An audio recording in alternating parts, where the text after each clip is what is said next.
13 wickets fell on the first day of the LV County Championship match between Gloucestershire and Leicestershire in Cheltenham, including a fifer for Clint Mackay on a day where all but a couple of batsmen struggled.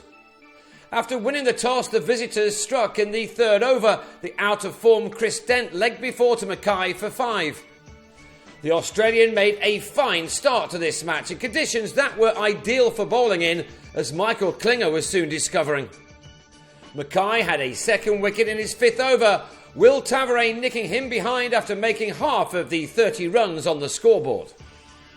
At this stage, and indeed for much of the day, Gloucestershire were happy to get runs in whichever way they could, Klinger taking his tally to 24 out of a total of 62, which is when the batsman edged Charlie Shrek behind, the first hour of this match being won by Leicestershire.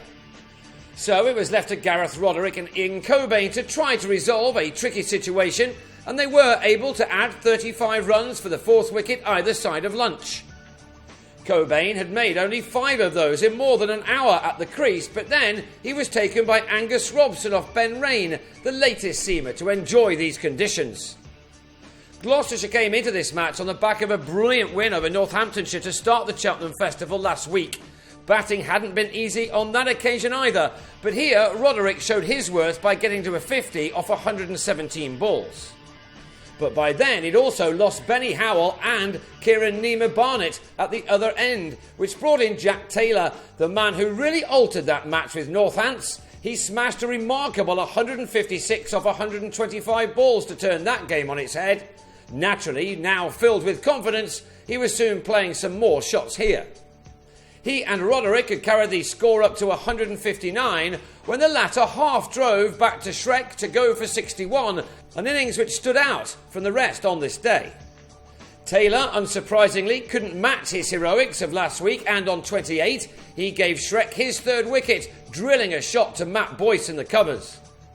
At that stage, Gloucestershire were in some trouble on 170 for 8, but James Fuller, who likes playing at this gorgeous outground, did at least get his side past 200 with this flat 6. Fuller and Craig Miles managed to create the best partnership of the innings to give the score some respectability. Fuller dominated much of the stand, which was worth 48 runs in total, and included a second maximum from the 25-year-old, whose 41 runs made of 49 deliveries made this a much better day than it might have been for the home team. But Fuller did give Mackay his 4th wicket of the day, slicing another attempted big hit out to Boyce in the deep. And it was 5 for the Australian bowler for the 5th time in his career when Miles drove to Ned Eckersley. Gloucestershire were all out for 218, Mackay with figures of 5 for 59. But Leicestershire were then set back when they batted. Fuller continued his fine day by having Robson caught by Tavare off the outside edge, before Eckersley drove loosely and was bowled by Fuller for a couple at 19 for 2. Mark Cosgrove was back in the Leicestershire side after being on paternity leave, and how his side, who've lost their last 4 matches, needed him now. He played some punchy shots to get his team's innings moving, but there was still time for one more wicket. Boyce plumb in front in Howell's first over late in the day after he'd spent 70 minutes over his 18 runs. Jigger Nate came out as a night watchman to support his captain, and these two saw their side through to the close, Leicestershire ending on 56 for 3, which means that they will start the second day trailing by 162 runs, Cosgrove still there on 26.